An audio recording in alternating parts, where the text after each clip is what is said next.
veit að þú hefur haft efasemdir það að við notum stóriðju og virkjanir til að fleyta okkur yfir þetta ástand í efnahagsmálum. Ég held að það sé afar varhugavert vegna þess að þá komum við ekki að sjálfum grundvöllinu. Sko, nýjar framkvæmdir, þær breyta ekki grundvallarkerfinu efnahagskerfinu sem við lifum í. Við þurfum að hafa stöðuleika í efnahagskerfinu, við þurfum að hafa góða efnahagsstjórn sem að gefur grundvöll fyrir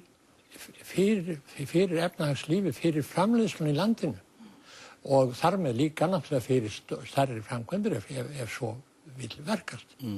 En að fara að leita núna eftir lausn í þeim málum sem við stöndum frammi fyrir í því að setja á stað nýjar stórframkvæmdir áður en að við erum búnir að huga vel að og koma fótunum undir sjálfan grundvöll efnahagslífsins.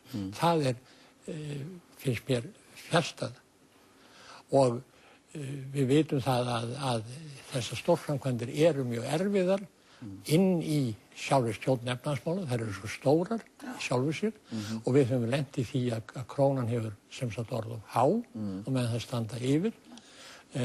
Þetta allt mjög varasamt og verður að takast með mikilli varu og mikilli samræmingu í öllu sem við gerum og allir stjórn efnahagsmála. Þannig ég finnst að við eigum að reyna að einbeita okkur að því að ná stöðuleika en ekki að spenna okkur aftur upp í... Já, einmitt. Já.